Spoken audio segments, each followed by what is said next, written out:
It's Ayish. Welcome back to my YouTube channel. എൻ്റെ പുതിയ വീഡിയോയിലേക്ക് എല്ലാവർക്കും സ്വാഗതം.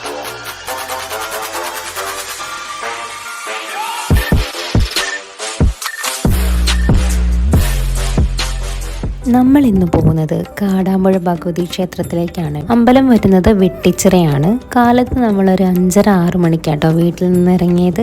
വീഡിയോന്റെ അവസാനം വരെ സ്കിപ്പ് ചെയ്യാതെ കാണുക. അവിടുത്തെ വിശേഷങ്ങളും പ്രധാന വഴിപാടും ഐതിഹ്യങ്ങളും ഒക്കെ ഞാൻ കൃത്യമായിട്ട് കൊടുത്തിട്ടുണ്ട്. നമ്മൾ 2 കാറിലായിട്ടാണ് പോകുന്നത് കേട്ടോ. ഫ്രണ്ടിലെ കാറിലായിട്ട് അനിയനും വൈഫും ഒക്കെ ഉണ്ട്. ഇതാണ് അമ്പലത്തിന്റെ മെയിൻ എൻട്രൻസ്. ഇതിന്റെ ലെഫ്റ്റ് സൈഡിലായിട്ടാണ് പാർക്കിംഗ് ഏരിയ വരുന്നത്. ഞാൻ ഈ വീഡിയോ എടുത്തിട്ട് കുറച്ചായി കേട്ടോ. അപ്പൊ അയ്യപ്പന്മാരുടെ സീസൺ ആയതുകൊണ്ട് തന്നെ ചെറിയ തിരക്കൊക്കെ ഉണ്ട്.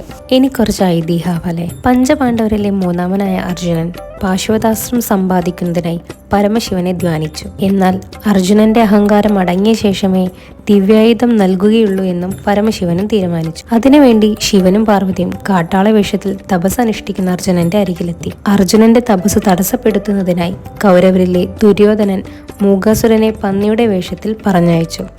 ഇതു കണ്ടു നിന്ന പരമശിവനും പന്നിയെ അമ്പെയ്തു വീഴ്ത്തി. തന്നെ ഉപദ്രവിക്കാൻ വന്ന പന്നിയെ അർജുനൻ അമ്പെയ്തു വീഴ്ത്തി. പന്നിയെ അമ്പെയ്തു വീഴ്ത്തിയ അവകാശവാദത്തിനായി കാട്ടാള വേഷധാരിയായ പരമശിവനും അർജുനനും യുദ്ധമായി. അമ്പുകളേറ്റ് ശിവന്റെ ശരീരം കീറി മുറിഞ്ഞപ്പോൾ പാർവതി എയ്യുന്ന ശരങ്ങളെല്ലാം പുഷ്പങ്ങളായി വശിക്കട്ടെ എന്നും അർജുനനെ ശപിച്ചു. കാട്ടാള വേഷത്തിൽ വന്നിരിക്കുന്നത് ശിവനും പാർവതിയുമാണെന്ന് മനസ്സിലാക്കിയ അർജുനൻ സാഷ്ടാംഗം വണങ്ങി മാപ്പപേക്ഷിച്ചു.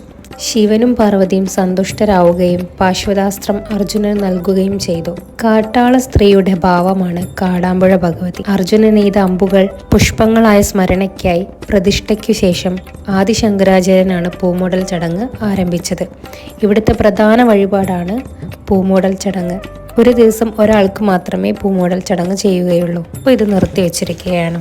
കാട്ടുതെച്ചി ഉപയോഗിച്ചാണ് പൂമൂടൽ ചടങ്ങ് നടത്തി വരുന്നത്.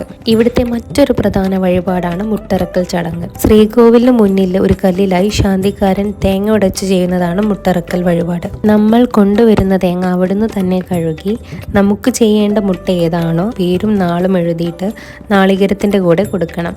ശാന്തിക്കാരൻ പേരും പറഞ്ഞ് മുട്ടിറക്കും. ദേഹമുട്ട്, വാഹനമുട്ട്, ശത്രുമുട്ട്, ഗൃഹമുട്ട് എന്നിങ്ങനെ മുട്ടുകൾ നിരവധിയുണ്ട്. കേരളത്തിൽ ഏറ്റവും കൂടുതൽ മുട്ടിറക്കൽ നടക്കുന്നത് ഇവിടെ. ഇതിനു മുന്നേ ഈ അമ്പലത്തിൽ വന്നവർ ആരെങ്കിലും ഉണ്ടെങ്കിൽ ജസ്റ്റ് ഒന്ന് കമൻറ്റ് ചെയ്യുക കേട്ടോ. അപ്പോൾ ഇന്നത്തെ വീഡിയോ ഇത്രയേ ഉള്ളൂ. വീഡിയോ ഇഷ്ടപ്പെട്ടാൽ ലൈക്ക് ചെയ്യുക, കമൻറ്റ് ചെയ്യുക, ഷെയർ ചെയ്യുക. നമ്മളെ ചാനൽ ആരെങ്കിലും ആദ്യമായിട്ടാണ് കാണുന്നതെങ്കിൽ ചാനലൊന്ന് സബ്സ്ക്രൈബ് ചെയ്യുക. താങ്ക്